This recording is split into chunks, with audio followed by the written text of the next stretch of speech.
Alright boys, welcome back to another video. Today we're going to be doing a preview of the Knicks Summer League. The official roster isn't out, but I have 5 points that I want to go over from the Athletic and just give you my live reaction. So starting off with Tyler Kolek, can he find ways to create his own shot? Looking at Kolek last season, he didn't even play 300 minutes for us. He ended up having 70 assists and just 18 turnovers in 41 games. It is a small sample size, but it's a very good statistic. Kolek was able to run the offense, the pick and roll. Seems like he always knows where the open man is. But in terms of looking for a shot, that's something we just didn't really get to see. I mean, we know he can shoot the three ball, but in terms of just off of the dribble and attacking the basket, I think that's going to be something to keep an eye on in the Summer League for Kolek, because if he can do that, he's definitely going to play a key part of the rotation. You look at campaign for the majority of the season, he was able to facilitate it. He didn't turn the ball over, but he was able to get hot. He won us a playoff game. There was multiple times in the regular season where he came in with 2-ish minutes left in the first quarter and was able to knock down some shots. So that's going to be the next step for Kolek, is can he score the basketball? Can he be aggressive? Because, yeah, you could be a facilitator, but you also have to be able to score. If you can do both, then that's when you start to become one of the best players in the league. Like Jalen Brunson can score 25 any night, but he also can get you 7 to 10 assists. So that's what I'm looking for Kolek. In terms of the article, it says, as far as true point guards go, Kolek is the only one on the Knicks bench at this point in the offseason. Kolek will be a solid pro one day, but there's work to be done for the 24-year-old guard. In Las Vegas, I want to see Kolek create and hunt his own shot. I know he can pass and do point guard things. In today's NBA, it's hard to be successful as a lead guard without being a threat to score. Kolek's 70 assists as a rookie was only slightly under the number of shot attempts he took, 82 in college. Kolek averaged a hair over 15 points as a senior. He took over 11 shots per game while still averaging nearly 8 assists. If you guys did follow his time in the G League in Westchester, Kolek was scoring. He was way more aggressive. And against NBA level athletes, it's going to be much more difficult. But that's going to be the key literally for Kolek. If he can do that, like his defense we know is never going to be the best. But if he can score just like 10 points, if he can, not a night for the Knicks, but I'm saying in the future, if he can just score 10 points. Like Tyrese Halliburton's, he'll score 10 points, but also dish out 12 assists. So that would be perfectly fine in terms of Tyler Kolek. In terms of Mike Brown, he's definitely going to be utilizing Kolek in a much more aggressive way. You're not going to be out there just moving the ball around. You got to be able to look for your shot and get aggressive and put it in the hoop. It's just going to make you way more of a competitive player. So I'm excited about that. In terms of Pacome Dadiet, can he show progress towards being a legit 3-and-D wing? Let me lead with this. Dadiet will turn 20 shortly after Summer League comes to a close. By no means does he have to be close to a finished product anytime soon. However, I think it's important for him to show progress sooner rather than later so that the franchise can feel comfortable investing real reps into him during a championship or bust season. I actually like this headline for sure. Dadiet, that game against the Nets specifically at MSG, he played great defense. He has the size, capability, athleticism, IQ. Dadiet has the potential to be a really, really good player for the Knicks. I'd even argue he has the most potential of all the guys we drafted last year, and there were 4 of them. And Hukporti, like Kolek, I mean, there's some good ones, but I just look at Dadiet. He's just the prototypical 3-and-D wing. I've seen him play some really good defense. He's just extremely raw on the offensive side, and he's still growing to his body, obviously, given that he's only 19 years old. I think that Dadiet, realistically speaking, has the best pathway to being a key part of the Knicks rotation this upcoming season. I think Hukporti's the best player. I think Kevin McCullough honestly might be the best player. He just can't stay healthy. We're going to get into him in a second here. But I think Dadiet, just given that his size and he can shoot the ball and he can defend, it's just can he consistently do it and take that next leap in Summer League. I could see Dadiet breaking out and averaging 20 a game, playing high-level defense in the Summer League, and then going into camp legit with a spot as a backup forward, because that's the weakness for the Knicks right now. Even with Yabusele, it's not a weakness, but I'd say it's probably our biggest weakness is just wings outside of Mikal Bridges, and Mikal's I think like 6'5", but like OG Anunoby, Gershon Yabusele, like those types of guys, there isn't really much outside of them. And that's where Pacome Dadiet comes in. So I'm definitely going to be keeping my eye on him in the Summer League in Las Vegas to see if he has taken that next step. Because I liked what I saw out of him in the G League too. And I thought he was aggressive in the Summer League, but he needs to be able to take over games. That's kind of going to be the thing. And he's gonna same thing with Kolek is he's gonna have to look for a shot. There's no question about it.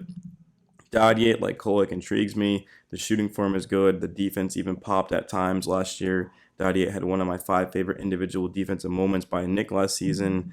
There's stuff they're worth looking deeper into, but Dadiet needs to use Summer League to show that he can do things consistently. He only played in 18 games last year for the Knicks in fewer than 150 minutes, so there's very little to take away from his experience with the main ball club. In the G League, where he played significantly more, he had underwhelming shooting numbers. The 19-year-old shot 40.6% from the field and 31.9% from three in 14 games. With Westchester, again, he's a teenager and doesn't need to be perfect, but given that he already played professional basketball in a respectable league before getting drafted, you'd like to see some consistency in the G League. It's a really good point. I think he hit the nail on the head. Dadiet, he already played pro ball, and even though he is young, I thought that would translate a lot more than like these college guys, but it clearly really didn't. But again, he's 19 years old.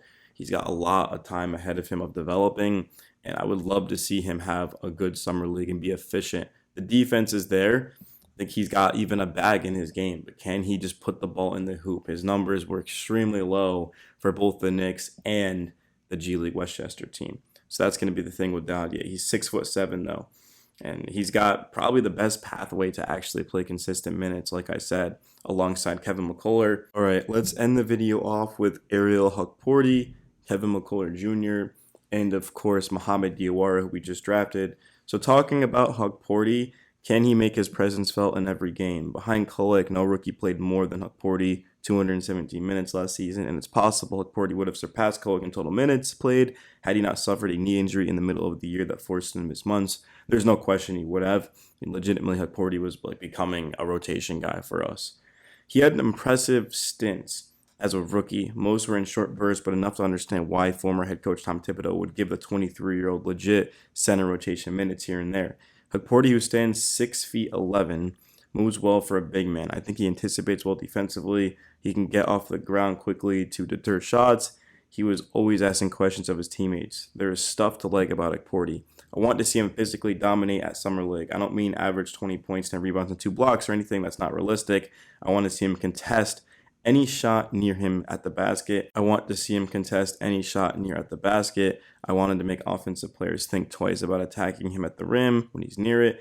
I want to see him set hard, crisp screens. I want to see him be a hard roller and lob threat. I want to see him rebound like someone who already has NBA experience. Hukporti didn't play a ton as a rookie, but he did play more meaningful minutes out of any of the other youngsters. And like Dadiet, he was a pro player before coming to the NBA. Hukporti should have a leg up on many of the players he'll be going against in Las Vegas. You'd like to see that experience reveal itself.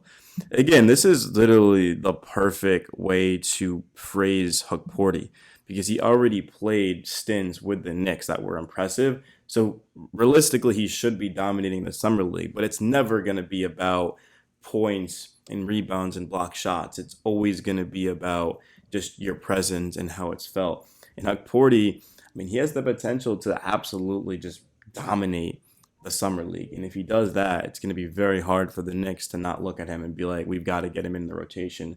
The issue for Hukporti is that if Mitchell Robinson is healthy, which he often isn't, but if he is, how do you incorporate both him and Mitch off the bench? Because Cat's going to be playing probably like 35 minutes a night, which means that, okay, you could put Mitch next to Cat and then Hukporti can play. It'd be really interesting, but Mike Brown is definitely going to have to make some decisions, and it'll be a lot easier for him if Hukporti does dominate the Summer League because he's going to have to take that into consideration.